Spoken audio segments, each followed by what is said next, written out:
Assalamualaikum warahmatullahi wabarakatuh. Kembali lagi di channel Radio Horor.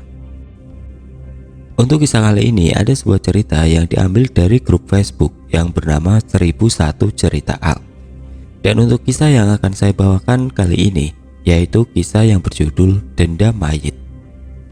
Oh ya, sebelum kita masuk ke ceritanya, tekan dulu tombol like video ini dan jangan lupa tekan juga tombol subscribe channel ini dan nyalakan juga lonceng notifikasinya agar teman-teman tidak ketinggalan cerita-cerita baru dari channel ini. Dan jangan lupa follow juga akun Twitter penulis yang nanti linknya akan saya sertakan di kolom deskripsi. Dan seperti apa untuk kisah kali ini? Langsung saja kita simak berikut ini.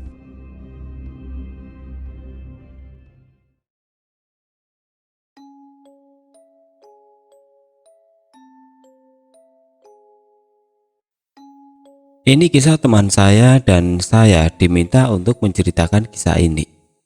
Perkenalkan, nama saya Dimas, nama samaran. Saya bersekolah di salah satu SMA negeri yang ada di Bandung. Di sekolah saya mempunyai sahabat yang bernama Rati, Reza, dan Dika, nama samaran juga. Rumah kami satu kampung, saling berdekatan dan kami berempat juga satu sekolah. Tidak jarang dari kami setiap hari selalu menghabiskan waktu ngumpul bersama. Bahkan tidak sedikit yang iri dengan persahabatan kami. Rati teman kami seorang gadis yang lumayan cantik dan pintar di kampung kami. Tak jarang anak kampung sebelah kadang ikut bermain dengan kami hanya untuk mendekati Rati. Singkat cerita, sebenarnya Reza dan Dika mempunyai perasaan kepada Rati. Tapi kami dulu pernah berjanji untuk tidak akan pernah mempunyai perasaan apapun ke Rati kecuali rasa persahabatan. Tahun demi tahun kami lewati dan akhirnya kami lulus dan setuju untuk mencari pekerjaan bersama. Bro, habis ini kita mau cari kerja di mana nih? Tanya saya ke mereka.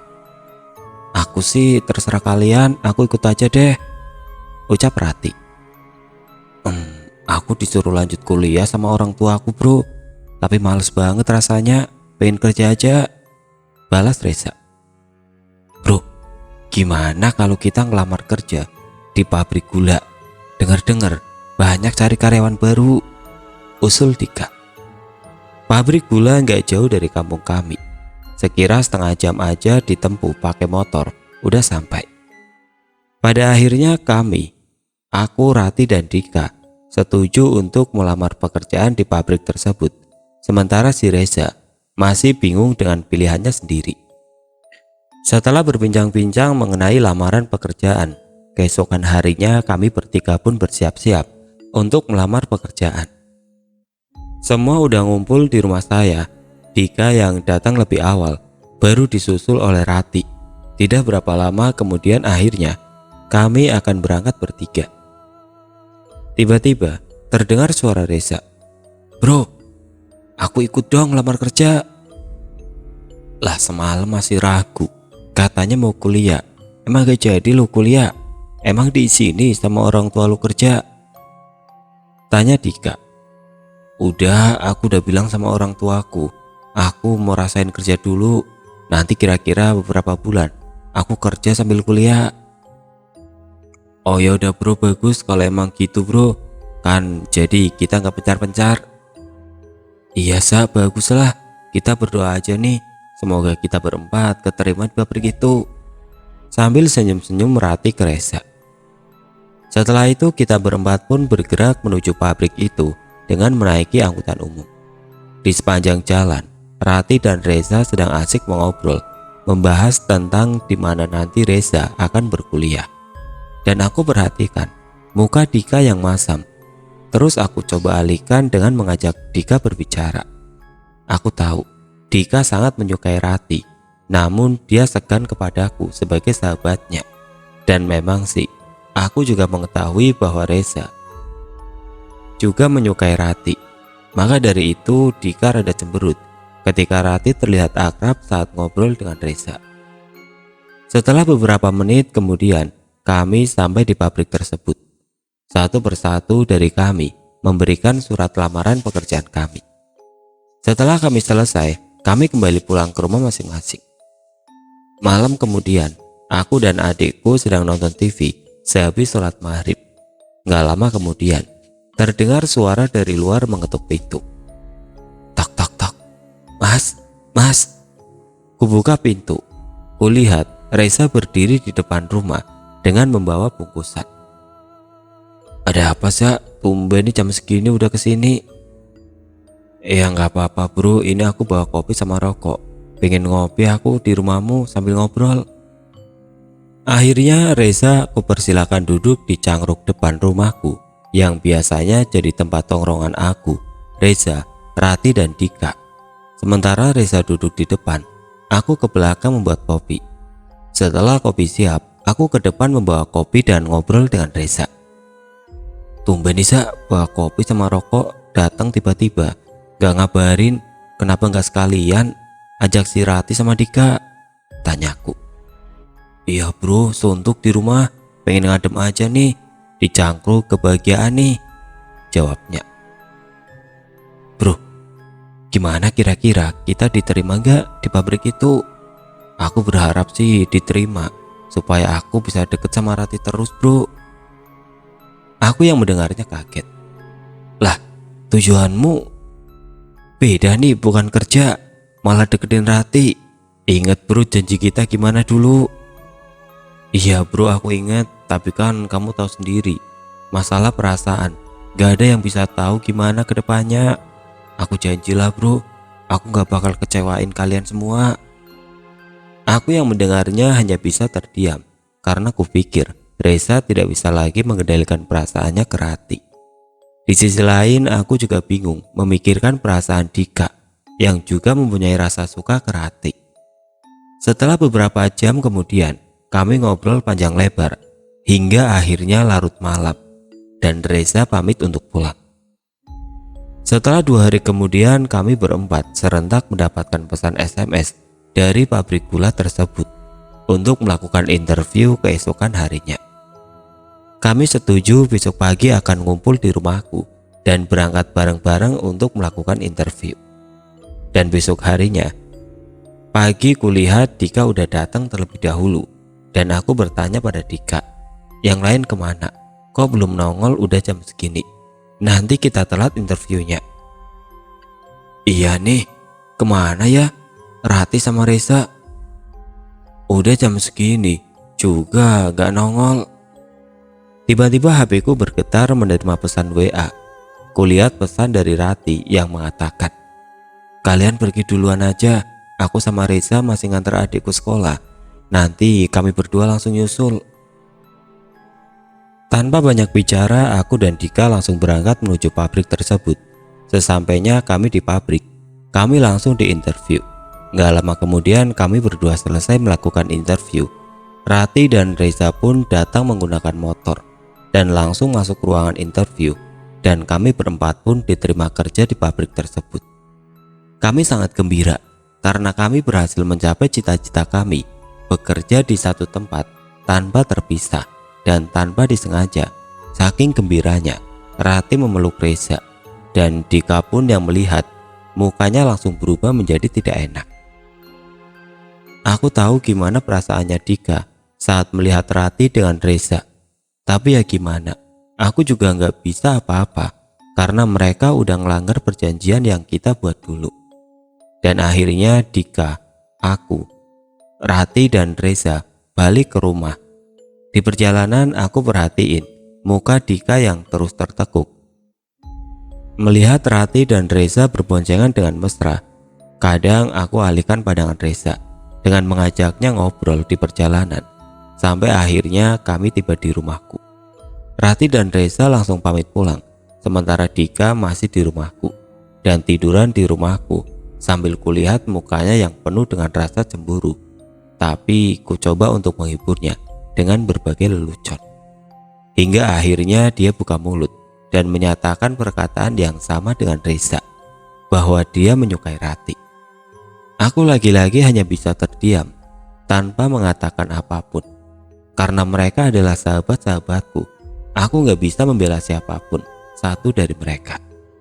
Hari pun berlalu. Keesokan harinya, kami mulai pekerjaan baru kami. Seperti biasa, tiap pagi kumpulnya di rumahku dan berangkat bersamaan setiap paginya. Sampai akhirnya kita kerja udah 1 bulan. Setelah 1 bulan, kami dipindahkan ruangan dan dibagi shift kerja. Dika dan Rati masih satu ruangan kerja di bagian produksi. Aku dan Reza bertugas di bagian pengemasan. Hal ini pasti juga hal yang sangat membahagiakan buat Dika, karena bisa berdekatan terus dengan Rati tanpa terganggu sedikit pun oleh Reza dan aku. Reza yang tidak pernah mengetahui sedikit pun kalau Dika punya perasaan dengan Rati. Hanya kepadaku Dika bercerita. Begitupun sebaliknya, Reza hanya bercerita padaku saja bahwa dia menyukai Rati. Hari demi hari kami lewati. Hari-hari tampak biasa saja. Kami senang bisa bareng terus sampai saat ini. Dan kami merasa Tuhan selalu berpihak ke kami tentang permintaan kami untuk persahabatan ini ke depannya selalu terkabulkan. Kami selalu bersama sampai akhirnya suatu saat semuanya berubah menjadi kehancuran. Suatu hari di tempat kerja, Reza memanggilku. "Mas, ntar kamu pulang bareng aku ya. Soalnya kan hari ini bagian si Rati sama Dika yang shift malam. Sekalian ada yang mau aku omongin." Dan aku pun menjawab, "Ya udah Sa, barenglah kita." Pukul 16 menunjukkan saatnya kami pulang. Kulihat Reza lagi ngobrol dengan Rati di depan gerbang pabrik, dan aku langsung nyamperin mereka. Pada ngobrolin apaan? Serius banget kalian, kayak lagi baca novel," tanyaku sambil tertawa. Rati pun menjawab, "Kepo kamu mas, mau tahu aja deh. Udah sono, kalian balik duluan, aku mau kerja," jawabnya sambil tertawa. Dan Reza pun juga tertawa. "Ya udah, balik kami ya. Hati-hati kamu kerjanya. Kalau lapar atau perlu sesuatu, telepon kami aja. Biar kami anterin bontotannya," jawab Rati. "Oke deh." Saat aku menstarter motorku, aku kaget. Rati menyium tangan Reza. Aku langsung buang muka, dan Reza pun senyum-senyum malu di depanku. Lalu kami langsung berjalan menuju rumah. Di jalan, Reza mengatakan bahwa dirinya telah pacaran dengan Rati. Aku sontak kaget mendengar ucapan Reza. Saya bertanya, "Serius kamu, Za? Kamu udah gila, Za. Masa teman sendiri? Kita bareng udah lama, masa kamu pacarin, Za?" Tanyaku marah. "Ya, gimana lagi, Mas? Aku suka sama dia udah lama, Mas. Dan dia pun juga ada rasa sama aku. Makanya aku berani ngungkapin perasaanku. Kamu tenang aja, Mas. Aku janji gak ngecewain kamu sama Dika, termasuk Rati, Mas. Please, percaya aku." Aku pun tidak bisa berbuat apa lagi. Aku hanya diam dan memikirkan perasaan Dika yang juga menyukai Rati. Aku tidak mau persahabatan ini hancur. Bagaimana kalau nanti Dika dan Reza bermusuhan karena masalah ini? Pikirku, hati diambang kecemasan memikirkan persahabatan ini. Aku gak bisa larang Reza karena Reza juga berhak memilih. Aku juga tidak bisa melarang Rati karena Rati pun juga menyukai Reza. Dan aku juga tidak bisa melarang Dika karena Dika pun suka dan sangat menginginkan Rati. Bingung aku di sepanjang jalan. Akhirnya kami pun sampai di rumah dan Reza langsung pamit untuk pulang. 3 hari kemudian aku pulang kerja bareng Rati, hanya kami berdua. Dan aku menanyakan tentang hubungan Rati dan Reza. "Rat, emang kamu bener Rat pacaran sama Reza? Kita kan udah sahabatan lama, Rat. Masa kalian berdua bisa pacaran sih?" Mau gimana lagi, aku juga ngerasa nyaman sama dia, Mas. Gak apa-apa tuh, Mas. Kan bukan berarti persahabatan kita hancur cuma karena aku pacaran sama Reza. Aku hanya bisa senyum-senyum aja mendengar ucapan Rati sambil dalam hati berkata, "Aku hanya takut persahabatan kita hancur hanya karena kamu disukai 2 laki-laki yang tidak melainkan sahabat kamu sendiri." Di sepanjang jalan kami pun ngobrol panjang lebar, sampai-sampai Rati mampir ke rumahku untuk beristirahat. Selesai sholat maghrib kita makan, Selesai kita makan, kita duduk di cangkruk yang ada di depan rumahku. Tidak berapa lama kemudian Dika datang. Ada Rati nih. Kok masih pakai baju kerja, Rat? Kenapa belum pulang? Iya, tadi kita pulang kerja bareng. Habis itu Rati numpang istirahat, sekalian numpang ngerumpi. Dan akhirnya kami terlibat percakapan dan tertawa sampai larut malam. Sampai akhirnya aku dan Dika mengantarkan Rati pulang. Setelah Rati sudah kami antar, di perjalanan mau balik ke rumah, Dika berbicara padaku bahwa dia akan menembak Rati untuk menjadi pacarnya. Aku pun terkejut mendengar ucapan Dika dan aku hanya bisa diam. Seminggu kemudian Reza datang menghampiriku sambil mengantarkan undangan pertunangannya dengan Rati. Sontak aku pun kaget. Lah bro, kok secepat ini bro? Ngebet banget sih. Ya nggak apa-apa bro, kalau nikahnya masih lama kok, masih tahun depan. Tak lama kemudian Dika yang sedang membuat kopi di dapurku pun keluar dengan membawa kopi yang telah dia buat sambil bertanya. Wes, ada apa nih ribut-ribut? Kayak ada bau-bau kebahagiaan nih, tanya Dika. Oh iya nih buat kamu, Dik, undangan acara tunanganku dengan Rati. Nampak di muka Dika yang seperti orang frustasi dan kecewa. Kulihat dia menunduk sambil membaca undangan. Berkaca-kaca matanya, dia berusaha membendung air matanya di depan Reza. Sampai akhirnya Reza pun pamit untuk pulang karena ada pekerjaan lagi. Setelah Reza pergi, Dika nyamperin aku. Mas, kamu kenapa nggak bilang kalau kamu tahu semua ini, Mas? Kalian itu sahabat-sahabatku. Aku ngejaga perasaan kalian satu sama lain. Aku nggak bisa membela satu dari antara kalian. Aku juga nggak tahu mau bilang apa lagi. Dan Dika pun tiba-tiba pulang. Semenjak kejadian itu, Dika tidak pernah lagi kulihat. Dan dia keluar dari pekerjaan. Hingga 1 bulan kami tidak bertemu dia. Hingga suatu hari selepas maghrib, aku baru pulang kerja. Kebetulan motorku rusak. Jadi aku naik angkutan umum. Di depan persimpangan mau masuk ke kampungku, aku bertemu Dika dan memanggilnya. Dik, kamu kemana aja? Kok nggak pernah kelihatan lagi? Kulihat mukanya pucat dan berpakaian kotor. Kamu orang jahat, Mas. Kamu orang jahat. Aku pun terheran dengan maksud perkataan Dika. Aku coba menyadarkannya, namun usahaku gagal. Dia terlihat seperti orang depresi, terus berontak saat aku dekati dia. Sampai dia melemparkan batu ke kepalaku dan kepalaku berdarah. Kupegang kepalaku dan darah terus mengalir. Akhirnya aku berlari berusaha menjauhi Dika. Sampainya di rumah, kuobati luka di kepalaku. Aku masih penasaran sama apa yang terjadi dengan Dika. Aku mencoba datang ke rumahnya, namun kulihat rumahnya sudah orang lain yang nempati. Kutanya sama yang nempati rumah Dika, bertanya tentang keluarga Dika dan keadaan Dika. Ternyata orang tua Dika udah pindah ke Jakarta seminggu yang lalu, dan Dika ngekos di kampung sebelah. Aku pun segera balik ke rumahku. Lihat jam menunjukkan pukul 21.30.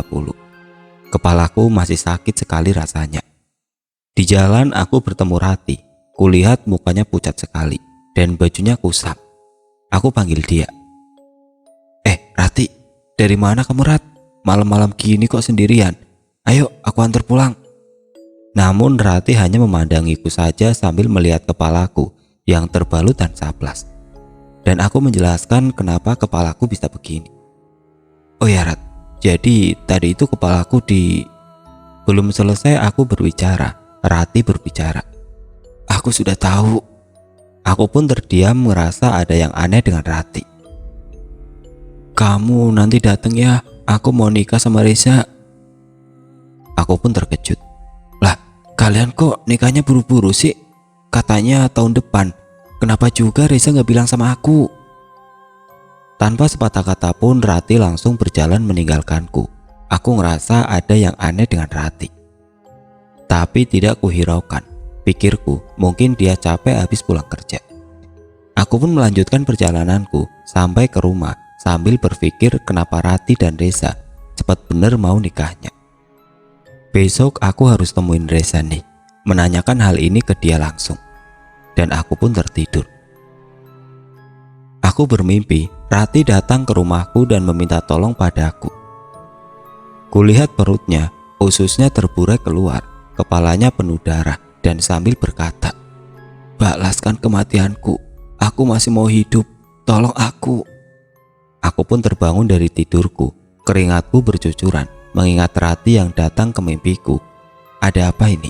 Sebenarnya perasaanku benar-benar tidak enak, selalu memikirkan Rati. Tidak berapa aku hiraukan pikiranku yang terus memikirkan Rati. Aku langsung ke kamar mandi dan mencuci mukaku. Kulihat jam menunjukkan pukul 1.30. Aku duduk di depan TV setelah mencuci muka. Sambil makan aku menonton TV.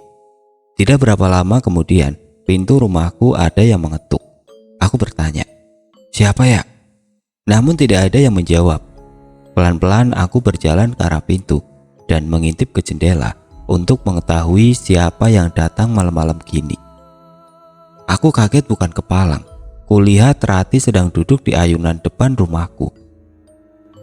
Tanpa menaruh rasa curiga sedikit pun, aku langsung membuka pintu dan menghampiri Rati. Rat, kamu ngapain malam-malam gini di luar? Ayo masuk ke dalam." Namun Rati tidak menggubris omonganku. Dia hanya diam dan tertunduk sambil menangis. "Kamu kenapa, Rat? Kok nangis? Siapa yang buat kamu nangis? Cerita sama aku, kamu ada masalah apa?" Seketika Rati menaikkan kepalanya dan menatapku tajam sambil air mata menetes di pipinya. Kulihat mukanya sangat pucat dan aku mengusap air matanya di pipi dan tubuhnya sangat dingin saat aku sentuh. Aku bertanya, "Kamu sakit, Rat?" Rati hanya diam dan menatapku terus. Tidak berapa lama kemudian, Rati membuka mulutnya dan berbicara padaku. "Tolong aku, Mas, dia jahat. Tolong aku, Mas, kamu harus bunuh dia juga." Aku kaget saat perkataan itu keluar dari mulut Rati. Keringatku bercucuran karena merasakan hal yang aneh. Aku hanya bisa diam dan bertanya dalam hati, "Siapa yang dimaksud Rati?" "Kamu ngomong apa sih, Rat? Udah, kamu di sini dulu. Aku ke dalam ambil teh hangat." Aku pun langsung ke dalam membuatkan teh untuk Rati. Setelah aku buatkan teh, aku kembali lagi ke depan. Namun tidak kutemui lagi Rati yang duduk di ayunan. Kemana Rati tadi ya?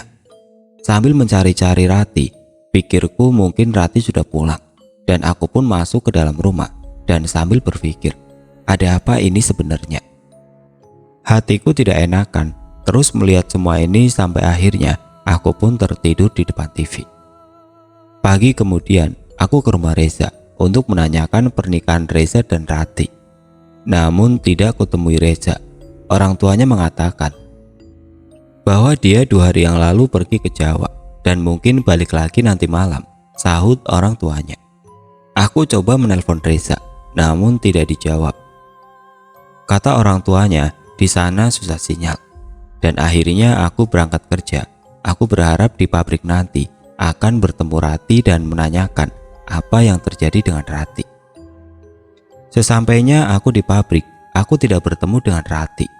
Aku coba menelponnya, namun nomornya tidak aktif. Hatiku diambang kegelisahan. Pikiranku kacau. Ada apa sebenarnya ini? Sambil kerja, terus aku memikirkan itu semua. Aku coba terus menelpon Rati, namun tidak kunjung mendapatkan jawaban dari Rati. Akhirnya aku putuskan sepulang kerja, aku akan menemui Rati di rumahnya. Jam 4 sore menunjukkan waktu kerjaku habis, dan aku bergegas ke rumah Rati. Sesampainya di rumah Rati, aku menemui ibunya Rati di depan rumah dan menanyakan Rati ke ibunya. "Bu, ada Rati?" "Ibu juga sedang mencari Rati dari semalam sore. Dia tidak pulang. Ayahnya juga ini sedang mencari Rati." "Kamu nggak lihat Rati, Le?" "Ibu khawatir sama dia. Udah dari semalam ditelepon namun nomornya tidak aktif." "Saya semalam lihat Rati, Bu, sekitar jam 10 malam. Saya pikir Rati pulang, Bu. Soalnya dia hanya berjalan terus saat aku tegur." Dan dia hanya mengatakan bahwa dia akan menikah dengan Reza. Ibunya pun cemas dan merasakan hal yang sama denganku.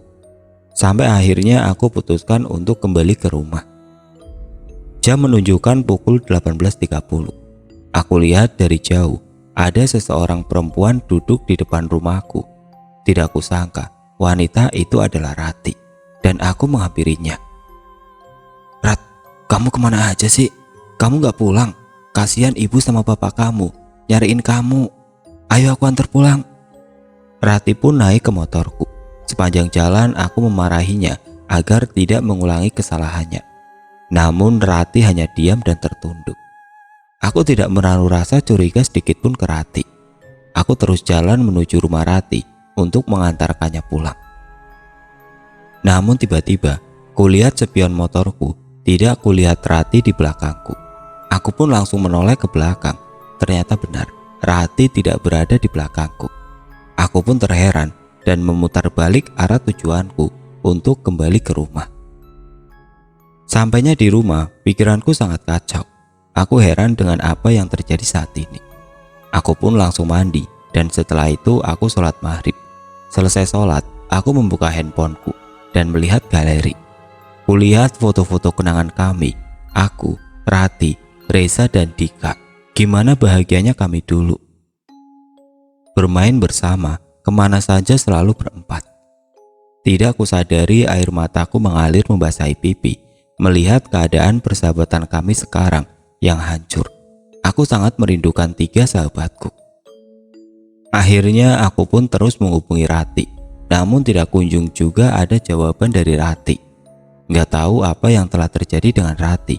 Aku serahkan semuanya kepada Tuhan yang menguasai dan mengetahui akan apa yang terjadi tadi, sekarang dan nanti.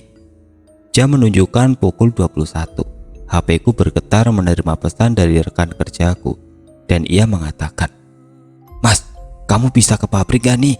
Temanmu Rati ada di sini." Dengan hati yang dalam, benakku berkata, "Akhirnya Rati akan aku temui." Dengan terburu-buru aku langsung menstarter motorku dan memacu lari motorku. Sesampainya di pabrik, kulihat ramai sekali dan ada banyak garis polisi mengelilingi pabrik itu dan juga ada ambulan. Seorang temanku bernama Agung yang memberitahukan keberadaan Rati tadi menghampiriku dan berkata, "Kamu yang sabar ya mas, mungkin ini udah takdirnya Rati." Seketika kakiku lemas dan terjatuh mendengar perkataan temanku dan aku bangkit ke arah mayat yang ada di depan pabrik. Benar saja, kulihat Rati sudah terbujur kaku dengan perut yang sobek, penuh tusukan. Aku menangis sejadi-jadinya. Mungkin aku seperti orang kesurupan sambil memeluk mayat Rati. Hatiku merasa diremas. Sakitnya bukan main. Sampai-sampai aku pingsan karena tidak sanggup lagi membendung rasa sedihku. Ketika aku tersadar, kulihat aku sedang di rumah sakit dan melihat orang tua Rati juga menangis. Aku memeluk mereka untuk mencoba menenangkan mereka. Hatiku hancur. Aku tidak pernah menyangka sahabat terdekatku, 8 tahun kita bareng, berakhir tragis seperti ini. Terlebih aku juga mengingat hal-hal kemarin. Rati yang kutemui, air mataku terus mengalir. Jasad Rati ditemukan seorang pekerja pabrik. Mayatnya ditemukan di limbah pembuangan pabrik. Dugaan Rati meninggal karena dibunuh. Terlihat sobekan benda tajam yang ada di perutnya. Mayat Rati pun dihantarkan pulang untuk dimakamkan malam itu juga. Dan aku mampir ke rumahku terlebih dahulu untuk mengganti bajuku yang terkena darah mayat Rati ketika aku memeluknya tadi. Sampainya di rumah, aku duduk di ruang tamu sambil lemas dan masih terus air mataku mengalir membanjiri pipiku. Saat hendak aku mengganti baju, pintu rumahku ada yang mengetuk. Aku buka pintu. Ternyata sosok Rati berdiri di depan pintu. Aku pun terkejut. Tapi kali ini Rati terlihat senyum dan wajahnya bersih serta pakaiannya. Dia mengatakan sesuatu yang seumur hidupku tidak luput dari ingatanku. "Maafin aku kalau aku ada salah ya mas. maafin aku gak bisa menjaga persahabatan kita. Makasih Mas, kamu udah sayang sama aku. Sebagai sahabat, kamu orang yang baik Mas. Makasih, aku pamit ya Mas. Kamu jaga persahabatan kamu sama Dika dan Reza. Jangan pernah lupain aku. Aku terjatuh dan menangis terseduh-seduh. Hatiku sakit mendengar ucapan Rati. Serasa ini semua seperti mimpi. Lalu aku bangkit dan menatap Rati. Namun Rati sudah tidak ada lagi di hadapanku. Dengan perasaan yang hancur, aku mengganti pakaianku. Setelah mengganti pakaian, aku balik datang lagi ke rumah Rati. Kulihat Reza sudah ada di sana dan menangis sama sepertiku.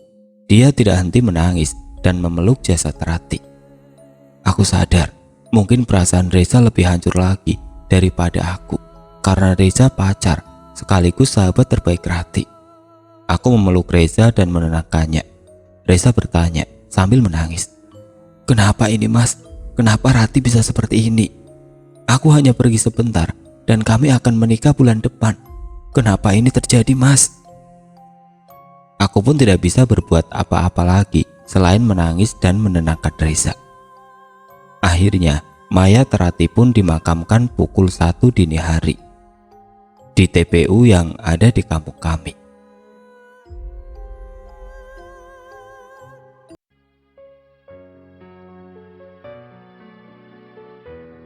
Oke teman-teman, sampai di sini dulu ceritanya. Nantikan kelanjutan kisah ini di video berikutnya. Agar tidak ketinggalan, klik tombol subscribe channel ini dan nyalakan lonceng notifikasinya. Wassalamualaikum warahmatullahi wabarakatuh.